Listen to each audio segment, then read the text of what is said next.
Mesdames, Messieurs, bonjour à toutes et à tous. Bienvenue à cette conférence de presse. Je salue ici la présence de mes collègues. Je les prendrai par ordre depuis la gauche de votre écran. Tout d'abord, Alain Boll, directeur du CSP du canton de Genève.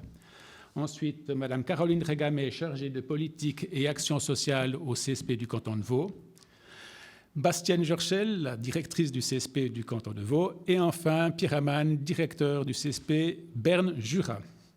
Je salue aussi la présence des responsables communication des différents cantons, Caroline Flukiger à Genève, Nour El Mesbahi et Evelyne Vaucher du CSP Vaud, et enfin Natacha Dubois pour le CSP Neuchâtel. Voilà. Et aussi, je salue la témoin qui devrait être présente, qui sera là pour... qui est présente en effet et qui a accepté gentiment d'être à disposition à l'issue de cette conférence de presse. Un chaleureux merci. Et enfin, je salue aussi l'équipe de Chaos Movies qui est chargée de la captation vidéo de cette conférence de presse. Quelques détails encore techniques pour l'organisation de cette conférence. Au moment des questions, alors pour ce qui est des journalistes de la salle, je vous remercie par avance de vous diriger vers le micro qui se trouve à votre droite et puis de poser votre question. Et pour ce qui est de tous les journalistes qui sont sur Zoom, c'est de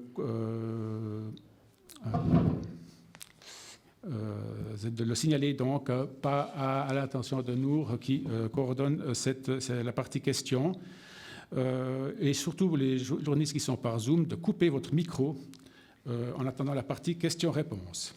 Voilà. Et aussi à toutes et à tous, merci de couper les sonneries de vos portables. Voilà pour les indications techniques qui, j'espère, seront claires pour vous. Alors voilà, maintenant une introduction par rapport à notre campagne de mars 2021. Souvent, une crise, c'est un levier pour changer les choses durablement. Autant vous dire que la crise pandémique que nous traversons nous donne un sacré levier.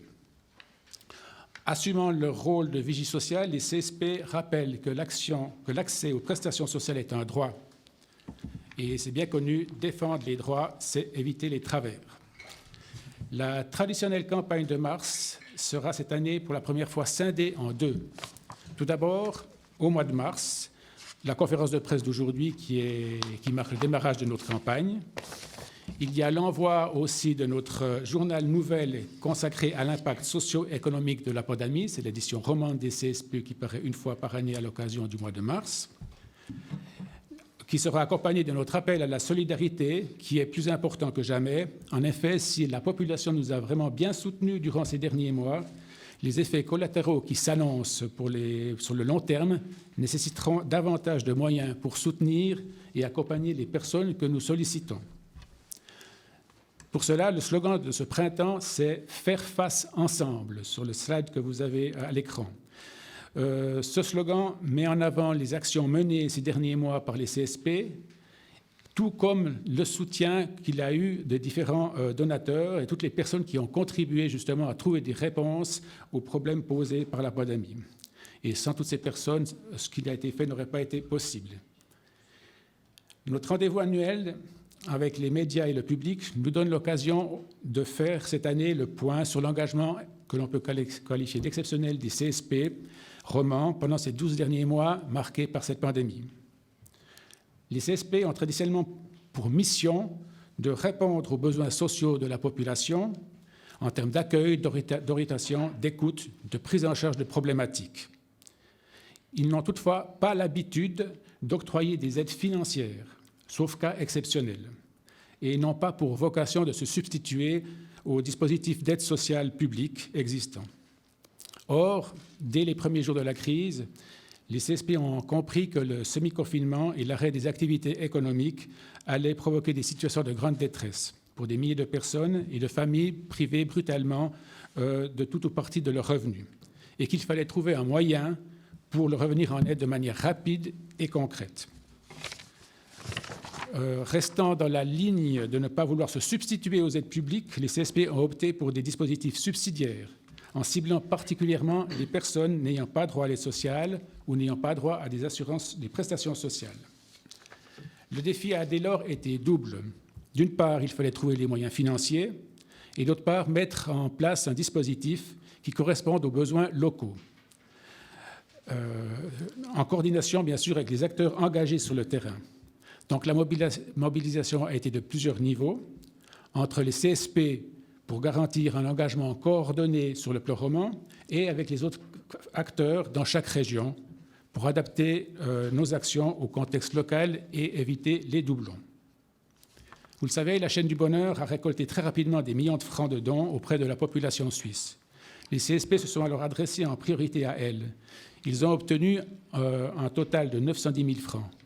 En parallèle, chaque CSP dans sa région, en fonction du contexte, a lancé ses propres appels de fonds. Les sommes récoltées à Genève et Lausanne ont notamment été beaucoup plus importantes que dans l'arc jurassien.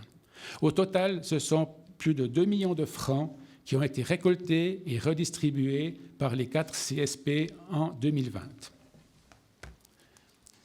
Notre campagne de mars, pour la première fois, je vous l'ai dit, est partagée en deux, et la deuxième partie se déroulera au début du mois de novembre, pour des questions justement de présence dans la rue des personnes par rapport à la pandémie.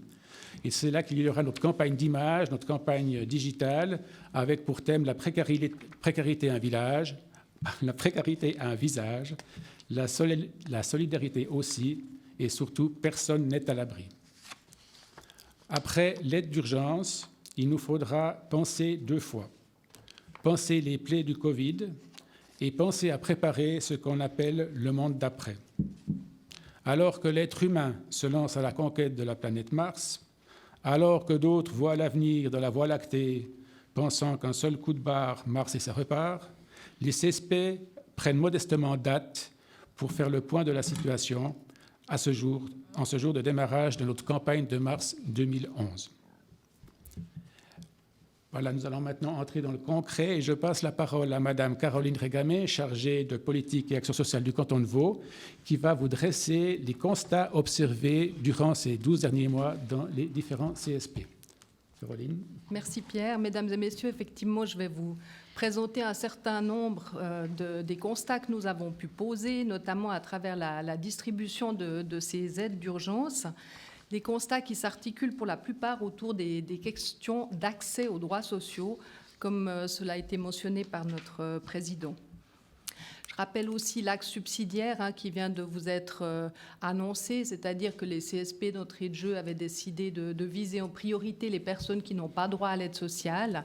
Et nous avions notamment pointé les personnes sans statut légal, des personnes européennes qui ont un permis B depuis moins d'une année, des personnes qui ont des permis de courte durée, des étudiants qui ont des jobs d'appoint et aussi un certain nombre de personnes qui, a priori, n'accèdent pas en temps normal à l'aide sociale. Vous le verrez, ces constats montrent à quel point, finalement, le degré de précarité est proportionnellement inverse à la légalité du statut. C'est ce qui structure aussi cette présentation des constats, en tout cas la première partie. Alors les plus précaires de ce que nous avons constaté, et ce n'est pas étonnant, ce sont d'abord les personnes sans statut légal, dites les personnes sans papier. Je dis que ce n'est pas étonnant parce que les personnes sans papier, même si elles cotisent à l'assurance chômage, ne peuvent pas toucher de prestations et qu'elles n'ont qu'un droit théorique à l'aide sociale. En faisant valoir leurs droits, elles s'autodénoncent et risquent l'expulsion. Donc c'est extrêmement rare que des personnes fassent valoir ce droit et dans des situations vraiment très particulières. Évidemment, les personnes sans papier ont été très nombreuses à nous solliciter dès le début du premier semi-confinement au mois de mars de l'année dernière, alors même que ces personnes, en général, ne demandent jamais d'aide, car elles sont autonomes financièrement et donc invisibles. C'est vraiment une population qu'on n'a pas l'habitude de voir dans ce type de demande. Elles se sont trouvées, pour une bonne partie d'entre elles, dans des situations objectivement dramatiques. En effet, beaucoup d'entre elles travaillent dans des secteurs qui ne permettent pas le télétravail, comme la construction, la restauration, mais aussi l'économie domestique. Et elles se sont trouvées majoritairement des femmes dans des situations extrêmement compliquées. Elles se sont trouvées souvent en interruption d'activité, en ayant parfois plusieurs activités cumulées, mais toutes qui se sont interrompues, sans possibilité d'obtenir des compensations, et parfois licenciées aussi du jour au lendemain. Dans l'économie domestique, vous le savez sans doute, ce sont les employeurs et les employeuses qui sont censés payer leurs employés en cas d'empêchement de travailler, ce qui était largement le cas à ce moment-là, mais nous avons pu constater que ça n'a été que marginalement le cas. Il y a des rappels qui ont été faits, par exemple le CSP de Genève qui a très rapidement publié un rappel aux employeurs et employeuses de leurs obligations vis-à-vis de leurs employés, mais aussi des autorités cantonales, des autorités communales. Mais en réalité, nous avons vraiment pu constater que très peu de personnes ont continué à être payées. Les personnes qui se sont adressées au CSP n'avaient plus de ressources, plus de quoi s'acheter à manger, plus de quoi payer leur loyer, plus de quoi payer leurs médicaments ou leurs primes d'assurance maladie. Du coup, énormément de détresse, d'angoisse, et notamment celle de ne plus pouvoir rester dans leur logement avec leurs enfants si elles ne pouvaient s'acquitter de leur loyer. Les besoins de ces personnes étaient vraiment de première nécessité, comme on dit, ou des besoins dits primaires, ça veut dire s'alimenter, se loger, se soigner. Et c'est pour cela que nous parlons de la réapparition d'une pauvreté absolue en Suisse, puisque c'est de ce type de dénuement que la pauvreté absolue est utilisée, pour ce type de dénuement. Du coup, dans nos statistiques, nous avons pu, sans grande surprise, constater qu'environ 70%, 70% des personnes que nous avons aidées étaient sans papier, avec des taux fluctuants selon les cantons.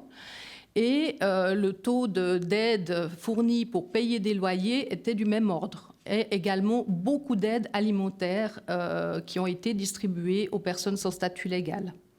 Nous avons constaté aussi à quel point la situation de mal-logement était subie par les personnes sans papier, des situations d'absence de contrat de bail ou de contrat de sous-location, beaucoup de sous-location les concernant, des loyers abusifs, énormément de loyers abusifs, et puis une suroccupation des logements extrêmement inquiétante. Beaucoup de familles logées dans des petits appartements, voire dans une chambre d'un appartement qui loge plusieurs familles.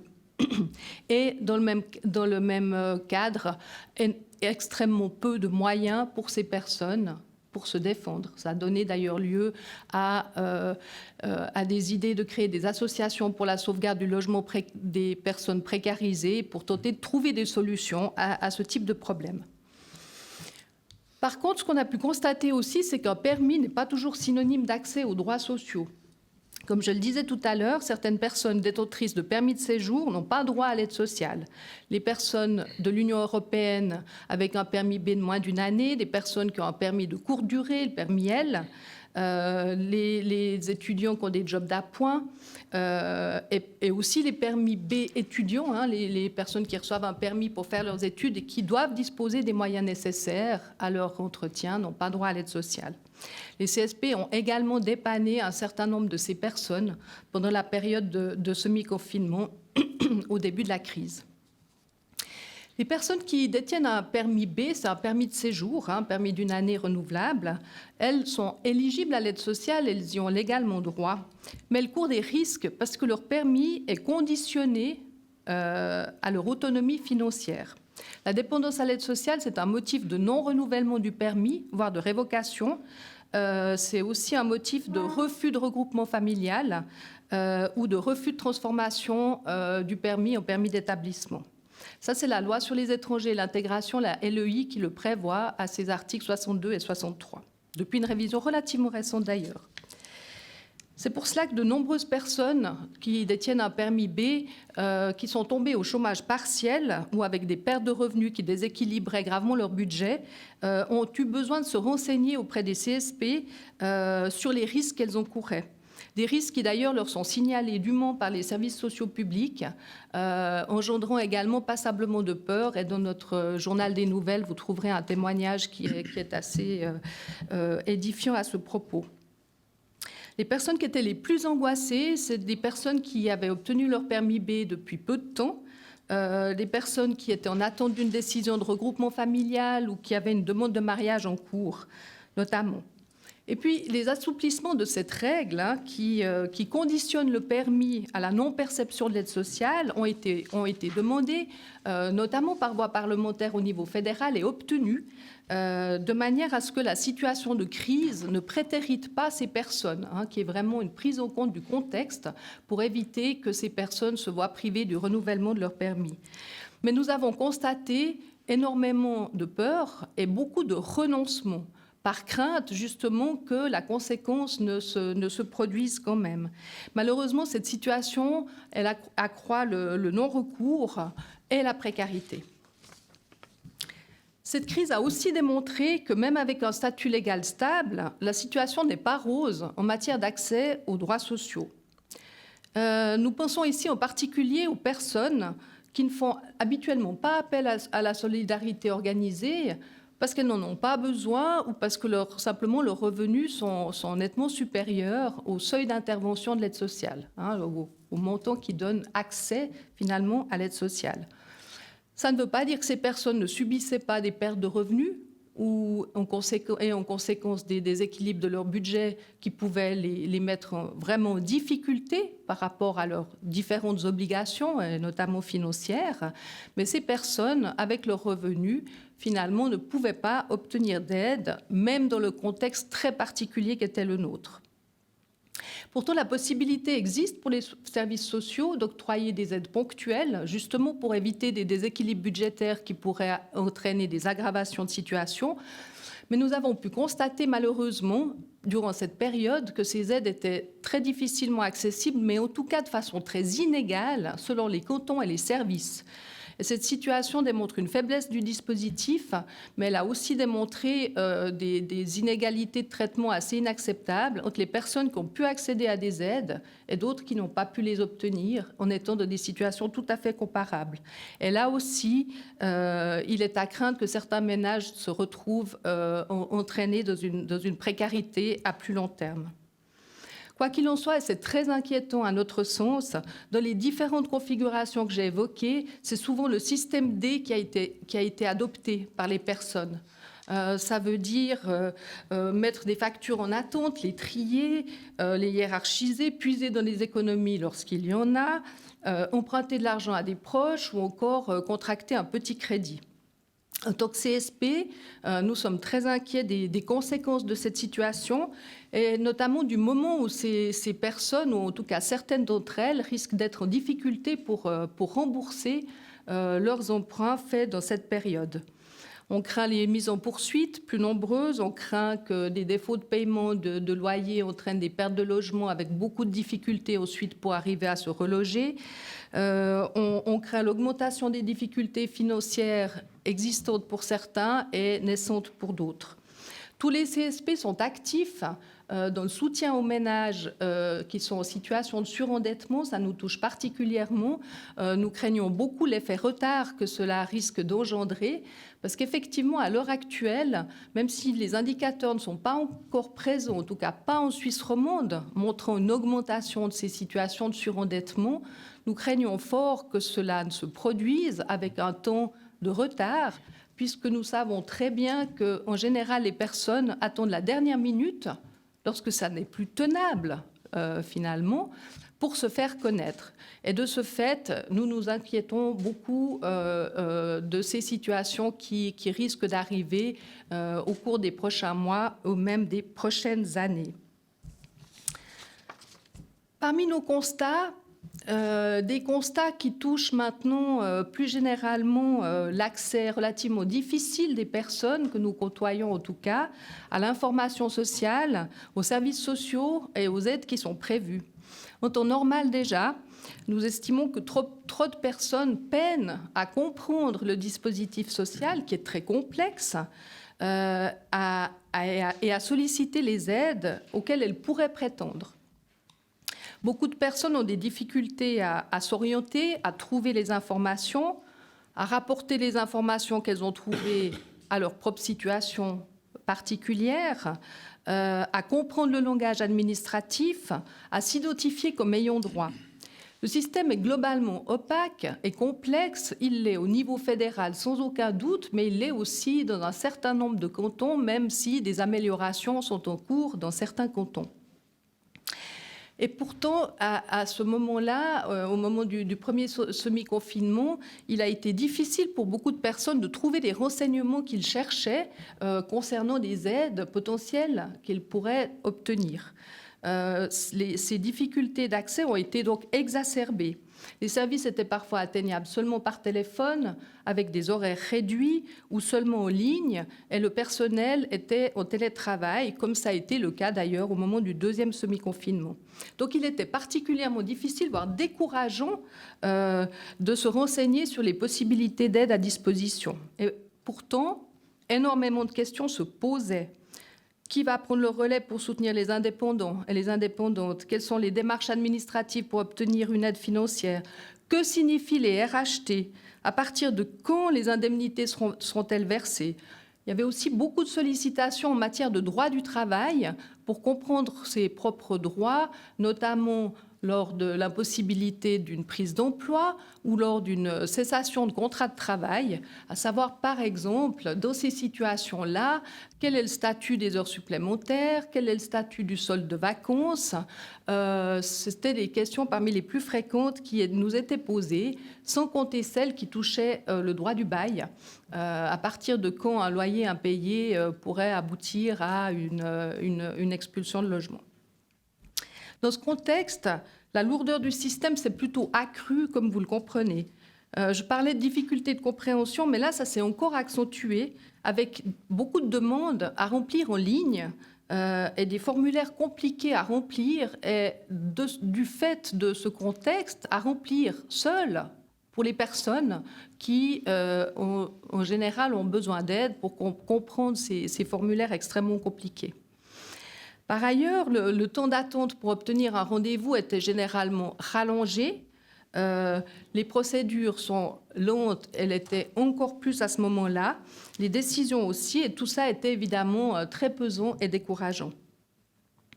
Dans ce contexte également, nous devons dire que nous avons été sollicités par des personnes à qui s'étaient adressées à des services sociaux et qui avaient obtenu une réponse négative oralement, sans possibilité de recours, puisqu'il faut une décision écrite pour le faire.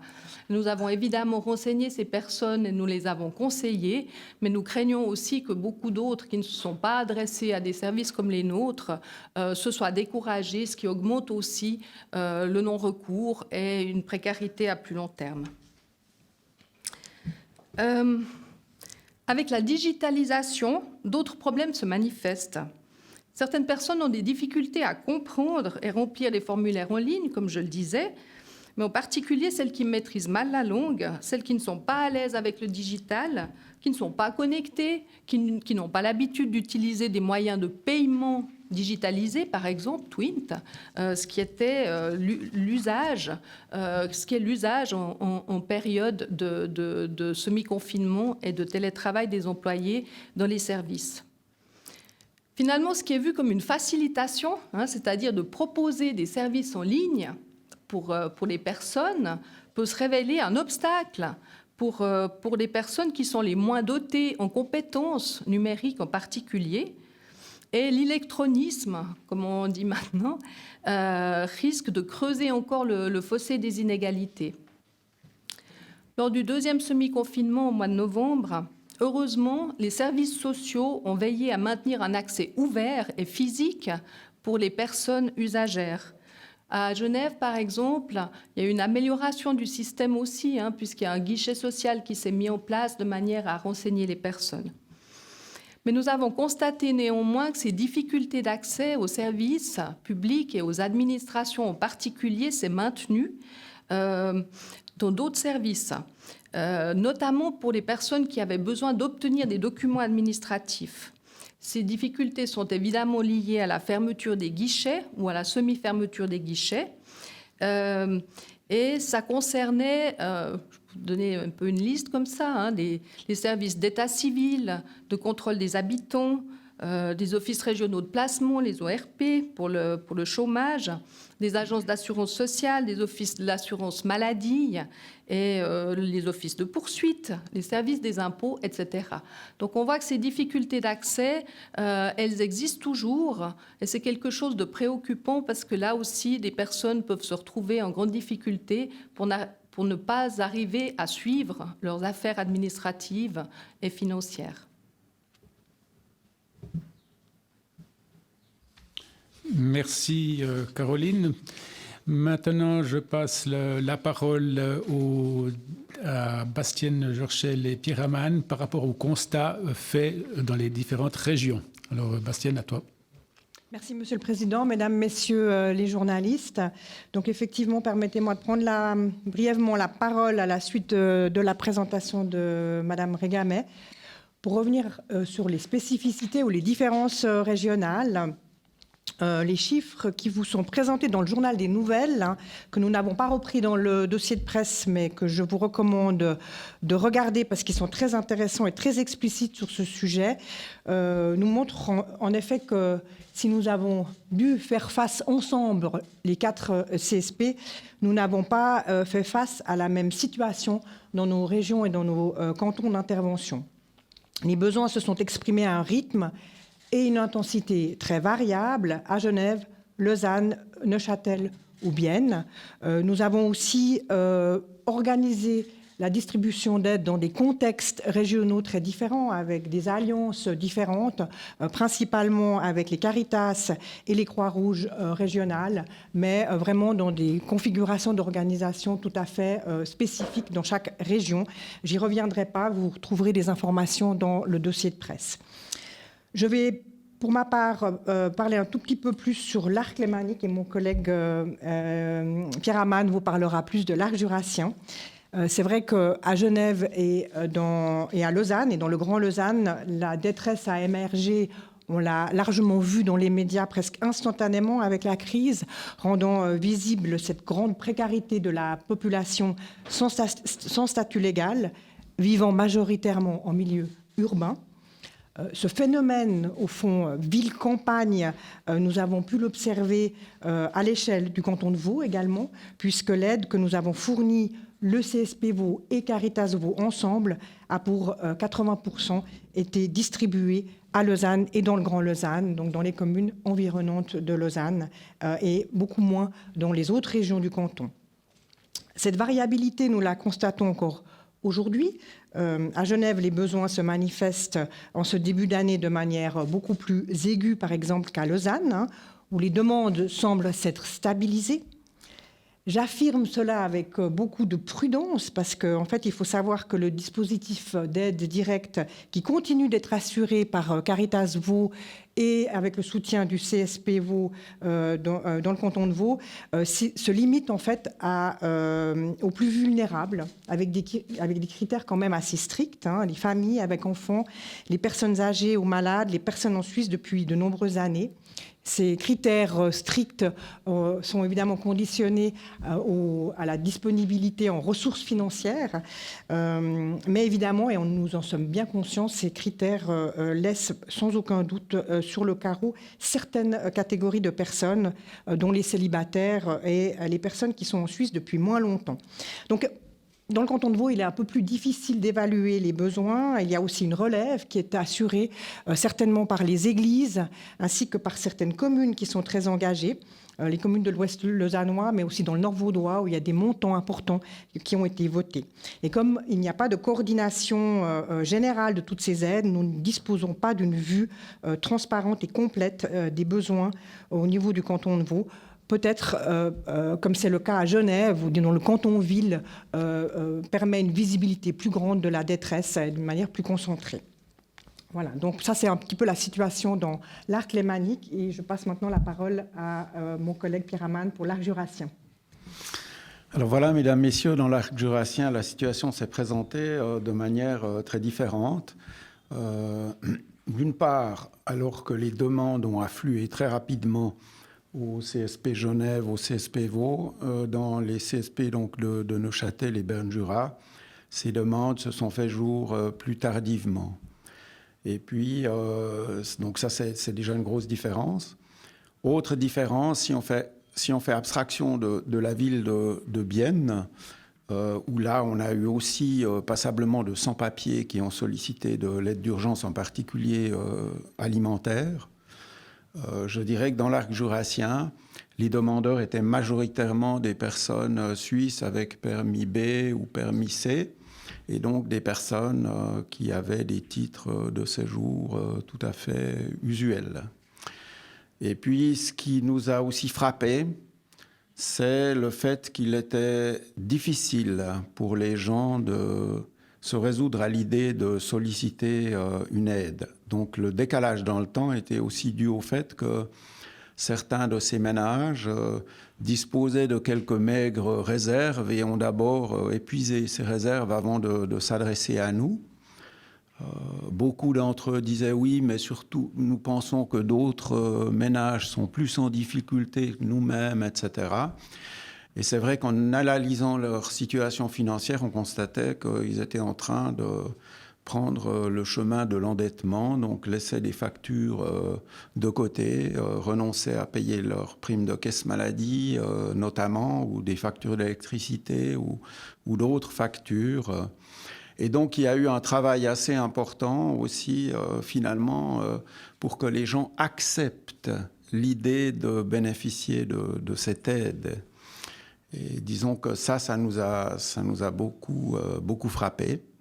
Et disons qu'on s'est attendu au niveau du CSP Neuchâtel, du CSP Berne-Jura, au fait que les effets socio-économiques de la pandémie allaient se manifester finalement avec un certain temps de retard. Et c'est bien ce qui s'est produit puisque les demandes continuent d'affluer aujourd'hui, mais toujours avec majoritairement cette population, donc de gens qui ne vivent pas de l'aide sociale, qui ne sont pas des sans-papiers, mais qui sont des gens qui sont frappés durement, soit des couples avec enfants dont les deux parents sont concernés par une situation de RHT qui perdure pendant plusieurs mois, donc avec un manque à gagner important, ou alors d'autres situations d'indépendants, de gens qui travaillent dans le domaine de la restauration, etc. Et on a donc constaté une autre forme de détresse, si vous voulez, dans l'arc jurassien qu'à Genève ou dans le canton de Vaud, de manière globale. Exactement. Et puis je pense que ce qu'on peut conclure aussi, c'est que s'il y a eu une différence dans le démarrage, dans les premiers mois, aujourd'hui, nous constatons dans toutes les régions cette augmentation assez préoccupante, mais prévisible, des demandes de personnes qui subissent une baisse de revenus durable à cause d'une mise au chômage partielle ou complète. Cette tendance annoncée par beaucoup, y compris les CSP, depuis le début de la crise, se confirme aujourd'hui au niveau suisse. Je vous le rappelle qu'on a eu les informations sur l'augmentation du taux de chômage qui a atteint 3,6% en février 2021 et une évolution qui pourrait donc encore s'intensifier compte tenu de la situation. Et surtout, ce qui nous inquiète, une fois de plus, les CSP, c'est que cette situation, cette évolution touche une catégorie d'emplois à revenus plutôt modestes. L'hôtellerie, la restauration, l'économie domestique ne sont pas connus pour avoir des salaires, pour bénéficier de salaires très élevés.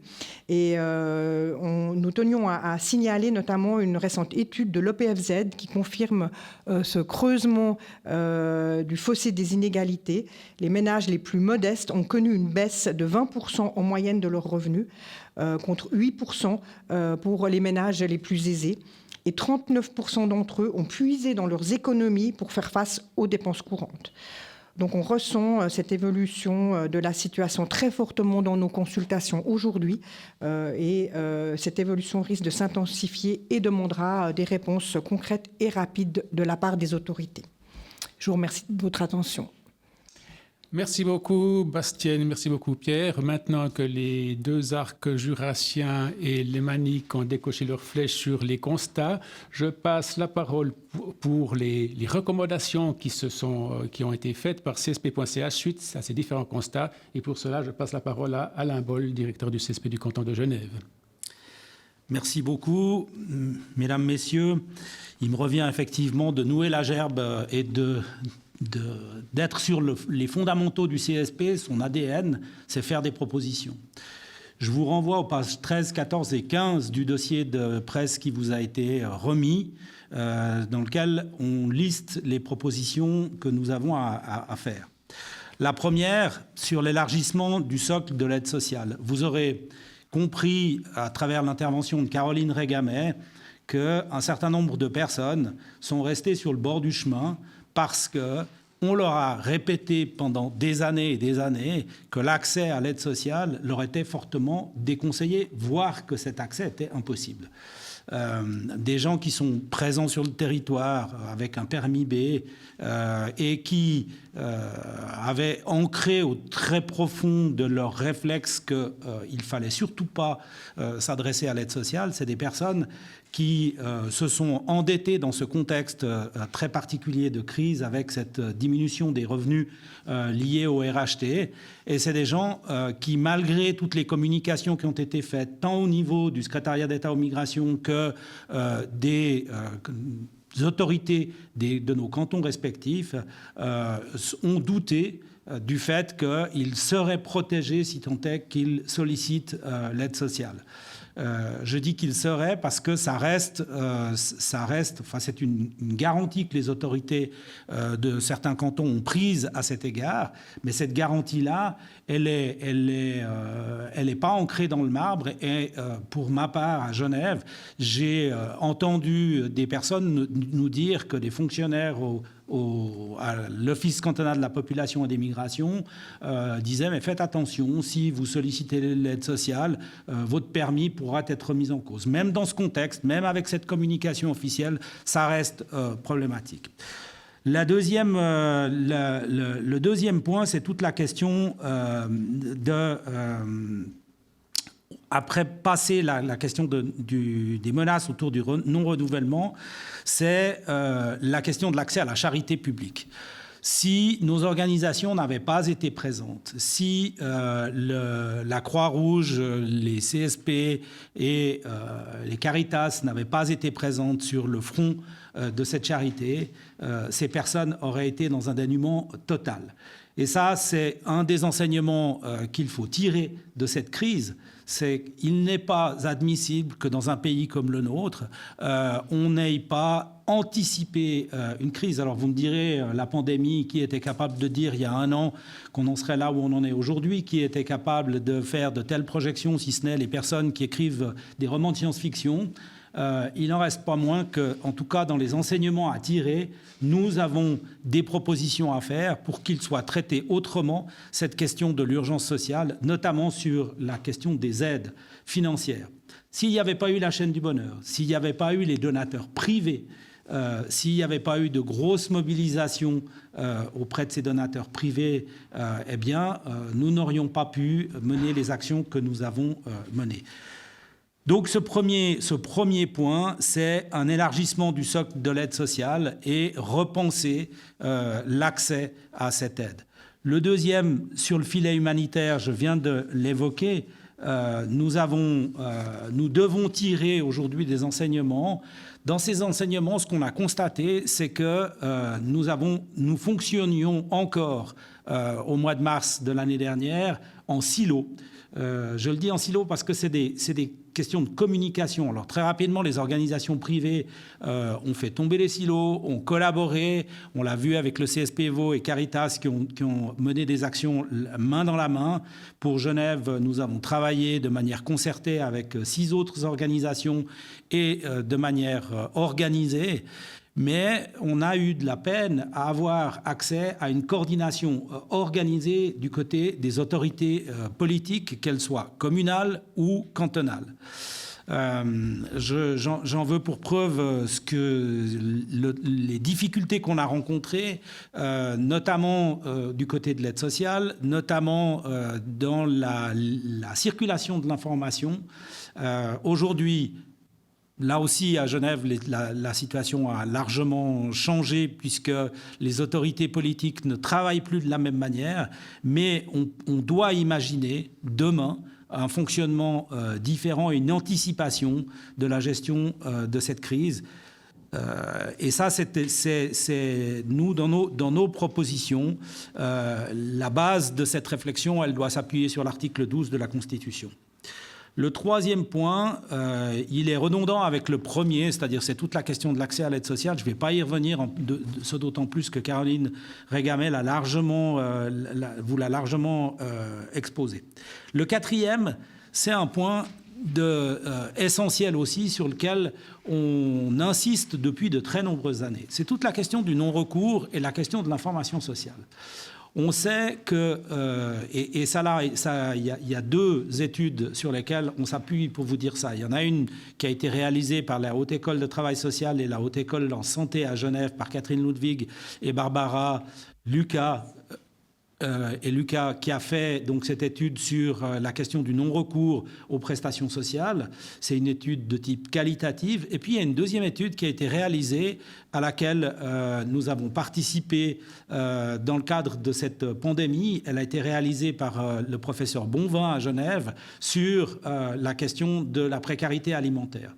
Ce que cette étude nous révèle, c'est que malgré tout ce qu'on a mis en place dans cette période de crise, la question du non-recours était encore présente. C'est-à-dire qu'il y a des gens qui sont arrivés, qui ont fini par arriver dans nos services, qui ont fini par nous solliciter, qui disaient avoir du mal à avoir accès à ces prestations, qui disaient avoir du mal à avoir de l'information. Pourtant, les communautés ont joué des rôles de relais en termes d'information qui étaient essentiels et importants. Mais ça n'a pas suffi. Et les constats qu'on fait aujourd'hui, on s'appuie sur quelques exemples qui fonctionnent. Le CSP, enfin Neuchâtel, le canton de Neuchâtel dispose aujourd'hui d'une organisation qui fonctionne en termes d'information sociale. Le canton de Fribourg, avec Fribourg pour tous, dispose d'une organisation qui fonctionne et qui fait ses preuves. Et Genève tire les enseignements de cette crise avec l'ouverture d'un bureau d'information sociale qui est né de cette crise et de ces constats-là. Donc le bureau d'information sociale, jeudi dernier, c'était 100 personnes qui se sont déplacées. On est passé d'un nombre de 30 à 100 jeudi dernier qui se sont déplacés dans un lieu qui n'est pas un lieu étiqueté. Parce que je pense que ce qu'on doit retenir aussi de ces propositions-là, c'est que c'est des lieux sans étiquette. Vous rentrez dans le bureau d'information sociale, il n'est pas écrit aide sociale, il n'est pas écrit, enfin il n'y a pas le logo des communes, il y a une palette d'acteurs présents. Dans cette palette d'acteurs présents, on a le secteur associatif, on a l'aide sociale représentée par l'Hospice Général, pour l'exemple genevois, mais on a aussi les services sociaux communaux qui sont présents. Et les personnes peuvent venir chercher de l'information. Et j'enchaîne avec un autre constat, c'est toute la question de la difficulté d'accès à certaines prestations. Vous avez des prestations qui sont aujourd'hui compliquées d'accès. Ce qui nous laisse penser, c'est ce que nous défendons aussi, c'est qu'on doit aller vers une certaine automatisation. Elles sont difficiles d'accès. Quand vous devez remplir un questionnaire de 15 pages pour pouvoir avoir accès à des prestations, que vous êtes seul et que si vous ne sollicitez pas une de nos organisations, vous ne pouvez pas obtenir cette prestation, on est face à un vrai problème. Moi, j'ai fait une proposition, je me permets de dire moi, parce que je la porte pour l'instant avec d'autres collègues au niveau du canton de Genève, c'est qu'on arrive peut-être à avoir sur l'idée du dossier médical.ch, qu'on ait un dossier social.ch. Le dossier social, quand vous avez le dossier médical, c'est vous qui pilotez les informations que vous allez donner aux prestataires de soins que vous sollicitez. Aujourd'hui, le dossier social, ça devrait être la même manière, c'est-à-dire qu'on regroupe sur une base informatique un certain nombre d'informations que vous n'aurez pas à refournir à différentes administrations. Vous allez simplement vous trouver face à une difficulté sur laquelle on doit impérativement travailler, c'est toute la question de l'e-exclusion. Mais on doit faire mieux. On doit arriver à ce que les personnes n'aient pas ces grandes difficultés à solliciter des prestations sociales qui sont indépendantes, indispensables à tel point que s'ils ne les ont pas, c'est une paupérisation et surtout des situations d'endettement. On a découvert à travers cette crise des personnes qui octroyaient des prêts dans les communautés avec des taux d'intérêt qui fluctuent entre 20 à 50%. Donc des usuriers, des personnes qui ont profité de cette crise pour tenter de s'enrichir sur le dos de celles et ceux qui étaient en grande difficulté. Merci beaucoup Alain. Nous vous remercions de votre présence. Nous vous rappelons que nous sommes toujours volontiers à votre disposition pour des renseignements par rapport à ce que nous vivons dans nos différents cantons. Et voilà. Et puis merci beaucoup aussi pour votre intérêt. Et je vous souhaite, au nom de tous mes collègues et de moi-même, une excellente journée.